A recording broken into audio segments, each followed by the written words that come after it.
దేవుని నామానికి మహిమ కలుగును గాక. దేవునితో ప్రతి ఉదయం అనే ఈ యొక్క కార్యక్రమానికి మరి ఆన్లైన్లో చేరిన మీ అందరికీ కూడా ప్రభుపేట వందనాలు తెలియజేస్తూ 304వ రోజు దేవుడు తన యొక్క స్వరమును మనం వినిపించడానికి ఆయన సిద్ధంగా ఉంటున్నాడు. కొలసీలకు రాసిన పత్రిక 3వ అధ్యాయము 9వ వచనము, ఒకనితోనొకడు అబద్ధము నాడకుడి, ఎలైనగా ప్రాచీన స్వభావమును దాని క్రియలతో కూడా మీరు విసర్జించి జ్ఞానము కలుగు నిమిత్తము దానిని సృష్టించిన వానిని పోలిక చొప్పున నూతన పరచబడుచున్న నవీన స్వభావమును ధరించుకొని ఉన్నారు. హల్లెలూయా. కొలస్సీల సంఘమునకు పౌలు భక్తుడు మాట్లాడుతున్న మాట, వారిని హెచ్చరిస్తున్న ఒక మాట, ఒకనితోనొకడు అబద్ధమును ఆడకుడి. నా ప్రియమైన దేవుని బిడ్డలారా, ఈ ఉదయకాలమున మనమందరము కూడా క్రీస్తుని ఎరిగిన వారము, క్రీస్తు బిడ్డలము, యేసు ప్రభు రక్తము చేత కొనబడిన వారము, కడగబడిన వారము, విమోచింపబడిన వారము, దేవుని ప్రియ బిడ్డలుగా మనమందరము కూడా పిలువబడుతుంటున్నాం. మరి ఈరోజు మనతో కూడా దేవుడు మాట్లాడుతూ ఉంటున్నాడు. అబద్ధము చాలా బాగుంటుంది కదా. మనమందరము కూడా తెలియకనే ఎన్నో సందర్భాలలో ఎన్నో రకాలుగా అబద్ధములు ఆడుతూనే ఉన్నాం. మనము పరిస్థితుల నుండి తప్పించుకోవడానికి, అవసరతలు తీర్చబడ్డానికి, కోరికలు నెరవేర్చుకోవడానికి అబద్ధాలు ఆడుతూనే ఉన్నాం. అబద్ధం అనేది క్రైస్తవుని యొక్క జీవితంలో సహజమైపోయింది. అబద్ధము లేకుండా మనం బ్రతకలేకపోతుంటున్నాం. కూర్చున్నా, లేచినా, పడుకున్నా, నడిచినా, పని చేసినా, మాట్లాడినా ఏదో ఒక విషయంలో మనం అబద్ధం ఆడుతూనే ఉన్నాం. కానీ పౌలు భక్తుడు అంటున్నాడు, ఒకనితో ఒకడు అబద్ధం ఆడకుడి. ఎందుకనగా అబద్ధం అనేది మీ ప్రాచీన స్వభావం. క్రీస్తును ఎరగక ముందు మీకున్న ఆ స్వభావమును మీరు దానిని విసర్జించి ఉన్నారు. అనగా దానిని వదిలిపెట్టారు. ఎప్పుడు? క్రీస్తులో బాప్తిసం పొందుకున్న తరువాత, యేసుక్రీస్తు సొంత రక్షకుడని నువ్వు అంగీకరించిన తరువాత, నీవు ఆ ప్రాచీన స్వభావమును, అనగా క్రీస్తును ఎరగక ముందు నీకే స్వభావం అయితే ఉందో ఆ స్వభావాన్ని నువ్వు విసర్జించి ఉన్నావని దేవుని భక్తుడు అంటున్నాడు. కాబట్టి నీవు సృష్టించిన వాని పోలిక చొప్పున నూతన పరచబడుచున్న నవీన స్వభావము ధరించుకొని ఉన్నావు. నేను సృష్టించిన నీ సృష్టికర్త అయిన దేవుని యొక్క పోలిక చొప్పున నువ్వు నూతన స్వభావమును కలిగి ఉన్న వ్యక్తివి. కాబట్టి నీ జీవితంలో ఏదైతే నువ్వు వదిలిపెట్టావో, ఏదైతే విసర్జించావో, ఏదైతే పాతి పెట్టావో దాన్ని తిరిగి నీ జీవితంలోనికి అనుమతించకూడదని పౌలు భక్తుడు అంటున్నాడు. కానీ ఈరోజు క్రైస్తవులైన మనము, దేవుని బిడ్డలని పిలువబడుతున్న మనము, విశ్వాసులను పిలువబడుతున్న మనము, భక్తి పనులను పిలువబడుతున్న మనము ప్రతి నిత్యము ప్రతి విషయంలో అబద్ధములు ఆడుతూనే ఉన్నాం. అంటే మన ప్రాచీన స్వభావాన్ని మనం ఇంకా వదిలిపెట్టలేంటే మన పాత స్వభావము ఇంకా వదిలిపెట్టలేదు. నా ప్రియమైన దేవుని బిడ్డలారా, అబద్ధమునకు జనకుడు ఎవరో తెలుసా? ఎన్నోసార్లు మనం చదువుకున్నాం, వింటూ ఉన్నాం కదా. మరి ఆ యొక్క అబద్ధానికి జనకుడైన వాడు ఎవరో నువ్వు తెలుసుకుంటే నీ జీవితంలో నువ్వు ఇంకా అబద్ధమును ఆడడం మానివేస్తావు. యోహాను సువార్త 8వ అధ్యాయం 44వ వచనం, ఆది నుండి వాడు నరహంతకుడై ఉండి సత్యమందు నిలిచిన వాడు కాడు, వాని యందు సత్యము లేదు. వాడు అబద్ధమాడినప్పుడు తన స్వభావం అనుసరించియే మాట్లాడును. వాడు అబద్ధికుడును, అబద్ధమునకు జనకుడనై ఉన్నాను. యేసుక్రీస్తు ప్రభు అంటున్నాడు, అపవాదికున్న లక్షణాలు ఇవి. సాతాను యొక్క యొక్క లక్షణము ఇది, అబద్ధం ఆడడం అనేది. యేసుక్రీస్తు ప్రభువు సత్యవంతుడు, ఆయన సత్యమైన దేవుడు. వాక్యం చెప్తుంది ఆయనే నేనే మార్గమును సత్యమును జీవమునై ఉన్నానంటున్నాడు. సత్యవంతుడైన దేవుడు, ఆయనలో అబద్ధము లేదు. మన దేవుడు ఏది మాట్లాడినా సత్యమే మాట్లాడతాడు. కానీ ఇక్కడ యోహాను 8:44 ఆది నుండి వాడు సత్యమందు నిలిచిన వాడు కాడు. ఎవరి ఆది నుండి ఉన్నవాడు? అపవాది, సాతానుడు. వాళ్ళ సత్యము లేదు, ప్రతిదీ అబద్ధమే. ఆది కాండంలో మనం గమనించినట్టయితే ఆ యొక్క అబద్ధానికి జనకుడైన ఈ సాతానుడు హవ్వ దగ్గరికి వెళ్ళి అబద్ధాన్ని మాట్లాడాడు. ఇది నిజమా అని సందేహం పుట్టించాడు. వాళ్ళ సత్యము లేదు కాబట్టి ఆ సత్యము లేని వాడు అసత్యమును తీసుకుని వచ్చి ఆమె హృదయంలో పెట్టాడు. అసత్యమైన మాటలు నమ్మిన హవ్వ దేవుడు ఏదైతే చేయొద్దన్నాడో ఆ పనిని చేశారు. నా ప్రియమైన దేవుని బిడ్డలారా, ఆదాము అవ్వల దగ్గర నుండి ఈ యొక్క అబద్ధికుడు తన స్వభావమును బట్టి వాడు మాట్లాడుతూనే వస్తూ ఉన్నాడు కదా. ఆజ్ఞలలో ఒక ఆజ్ఞ ఉంది, ఏమని? అబద్ధ సాక్ష్యము పలకవద్దు, అబద్ధం ఆడద్దు అని దేవుని వాక్యం సెలవిస్తుంది. మరి ఈ రోజు దేవుని బిడ్డలైన మనము ఏ రీతిగా అబద్ధములు ఆడుతున్నాం, ఎన్ని రకాలుగా అబద్ధములు ఆడుతున్నాం, ఎవరి మీద అబద్ధం ఆడుతున్నాం? ఒక్కసారి మనం ఆలోచన చేసినట్టయితే అబద్ధమునకు జనకుడైన వాణిని మనం అనుసరిస్తూ ఉంటున్నాం. ప్రతి విషయంలో కూడా అబద్ధం అబద్ధం అబద్ధం కదా. నా ప్రియమైన వాళ్ళారా, దేవునికి ఇష్టము లేనివి కొన్ని ఉన్నాయి. అవేమో చూద్దామా? సామెతల గ్రంథము 6వ అధ్యాయము 16 నుంచి 19 వచనాల వరకు మనం చదువుకున్నట్టయితే దేవునికి ఇష్టం లేనివి కొన్ని ఉన్నాయి. వాటిని మనం ఇష్టపడుతున్నాం. యెహోవాకు అసహ్యములైనవి 6 గలవు, 7 ఆయనకు హేయములు. అసహ్యమైనవి, హేయమైనవి అవేవనగా అహంకార దృష్టియు, కళ్ళలాడు నాలుకయు. మరి కళ్ళలాడు నాలుకయు అంటే అబద్ధము, లేని వాటి పలుకు అబద్ధ సాక్ష్యము. లేని వాటిని మనం పలుకుతూ ఉన్నాం. దేవునికి ఇష్టము లేనివి ఇవన్నీ.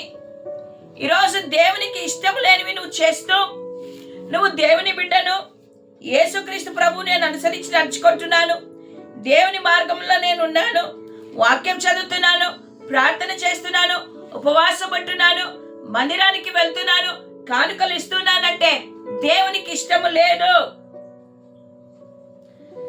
సామెతల గ్రంథము 12వ అధ్యాయం 22వ వచనములో అబద్ధమాడు పెదవులు యెహోవాకు హేయములు. అబద్ధమాడు పెదవులు దేవునికి హేయము, అనగా ఇష్టము లేదు.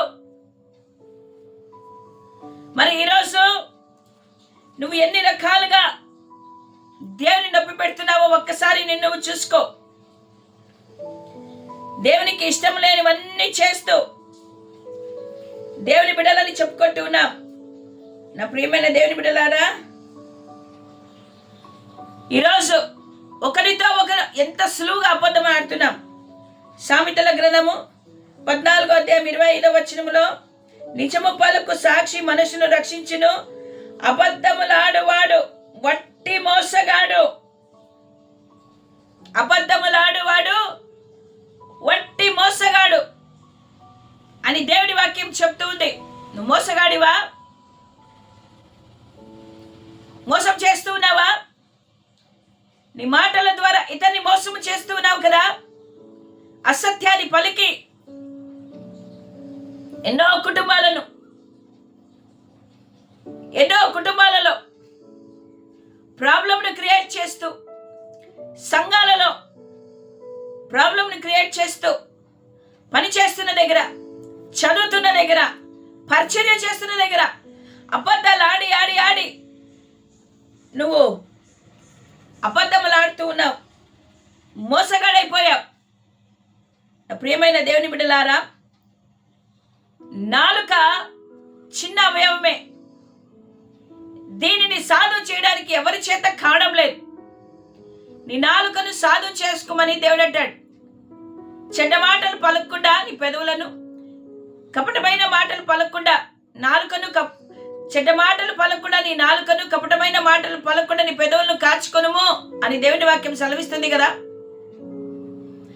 అబద్ధమైన మాటలు పలకకుండా మన పెదవులను కాచుకోవాలని దేవుడు కోరుకుంటూ ఉన్నాడు.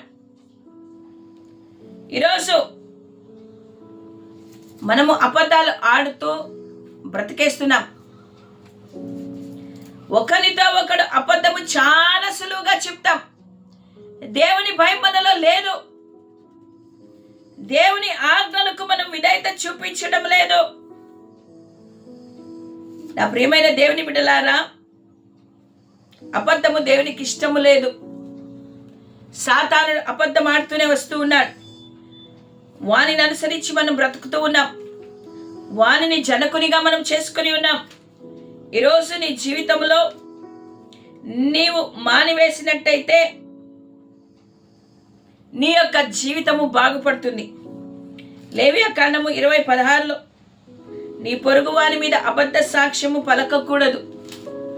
ఎన్నిసార్లు అబద్ధాలు మాట్లాడుతున్నాం కదా, తెలియనివి,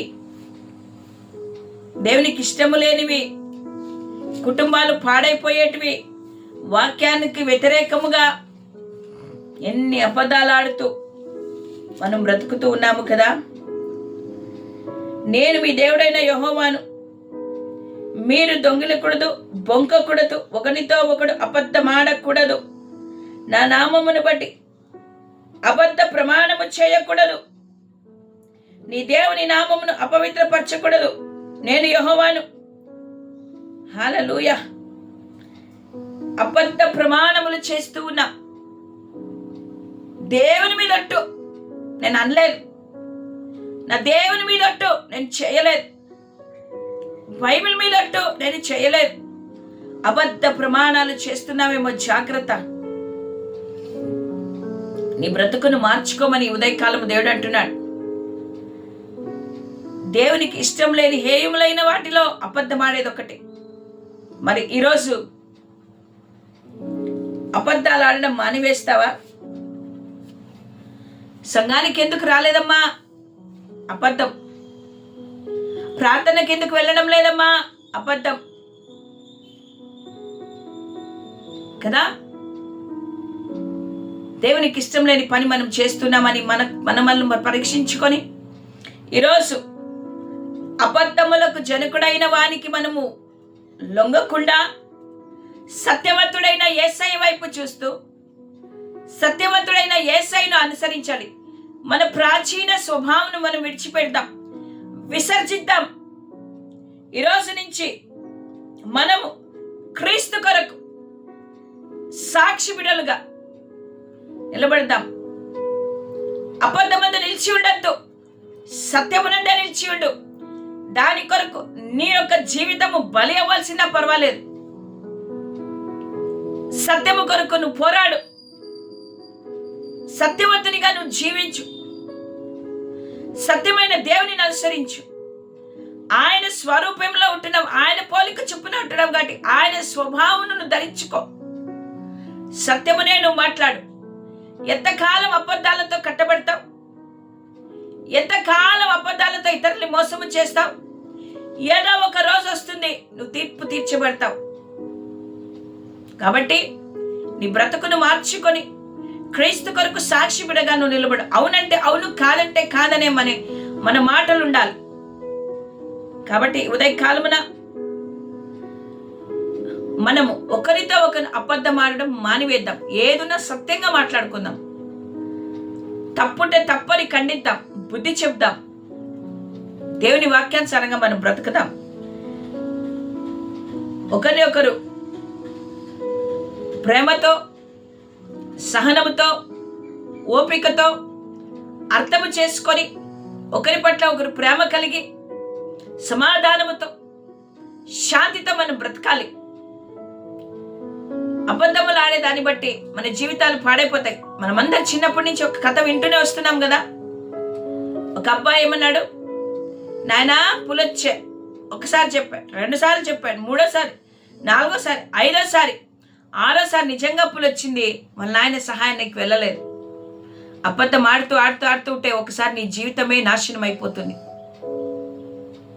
కాబట్టి జాగ్రత్త. అబద్ధము సాక్ష్యములను, అబద్ధములు మానివేసి నవీన స్వభావంను ధరించుకొని సత్యవంతులుగా మనం జీవిద్దాం. మనుషులు మనల్ని ఏమనుకున్నా పర్వాలేదు, యథార్థంగా మనం జీవిద్దాం, యథార్థంగానే మనం మాట్లాడదాం, సత్యమే పలుకుదాం, సత్యవంతుడైన యేసును అనుసరిద్దాం. దేవుడు ఈ మాటలు మన వినికిడిలో దీవించి ఆస్వాదించునుగాక. ఆమేన్. ప్రార్థన చేసుకుందాం. పరిశుద్ధుడు, ప్రేమ కలిగిన దేవా, నీ నామమునకు స్తోత్రాలు. ఈ ఉదయకాలమున ఒకరితోనొకడు అబద్ధం ఆడకూడి అంటున్నాం ప్రభా. ప్రతి విషయంలోనూ మేము అబద్ధాలు ఆడి నిన్ను మోసపరుస్తూ ఉంటున్నాం. మేము చాలా మంచివారని మేము నటిస్తూ ఉన్నాం. ఎలా యథార్థంగా చూసినట్టయితే మాలో మంచితనం లేదు. మేము అబద్ధికులము. అబద్ధికుడైన జనకుడైన, అబద్ధానికి జనకుడైన సాతానును అనుసరించి మా ప్రాచీన స్వభావం విడిచిపెట్టలేకపోతూ ఉంటున్నాం. దయతో ఈరోజు నైనా మా నోటిని, మా నాలుకను శుభ్రపరచండి, మీ రక్తంతో కడగండి. అపవిత్రమైన పెదవులతో నేను ఉన్నానని యెషయా భక్తుడు అంటుండగా, పరలోకము నుండి బలిపీఠం యొద్ద నుండి తండ్రి అగ్నిని తీసుకుని అతని పెదవులు శుద్ధిపరిచిన దేవా, ఈరోజు మీ అమూల్యమైన రక్తముతో మా పెదవులను, మా నోటిని మేము శుభ్రం పరుచుకుంటున్నాం. నైనా నీ రక్తంతో కడగండి. నేను అపవిత్రత, అబద్ధం మాలో ఉండకుండానట్టుగా సహాయము చేయండి ప్రభా. నువ్వు సత్యవంతుడవు నాయన. మా ప్రాచీన స్వభావాన్ని విడిచిపెట్టి నూతన స్వభావం ధరించుకొని అబద్ధములు మానివేసి నీ కొరకు సాక్షి బిడ్డలుగా మేము జీవిస్తాం. నైనా అననీయ, సఫీరా పరిశుద్ధాత్మ దేవుని దగ్గర అబద్ధమాడారు ప్రభా. అబద్ధమాడి నిలబడ్డారు నైనా. దానికి ఫలితముగా దాన్ని వారి ప్రాణాలనే పోగొట్టుకున్నారయ్యా.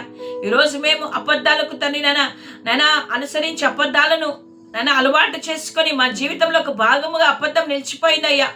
నైనా అబద్ధాన్ని తన వేర్లతో సహా పెరిగి పారివేయడానికి మీ కృపను మాకు దయచేయమని, సాతాను యొక్క స్వభావం తీసివేసి నైనా సత్యవంతుడైన యేసయ్య నిన్ను నమ్ముకొని నిన్ను వెంబడించే భాగ్యాన్ని మాకందరికీ దయచేయమని, కృపతో నింపమని యేసు నామములో అడిగి వేడుకుంటున్నాం మా ప్రియ పరలోకపు తండ్రి. ఆమేన్. హల్లెలూయా.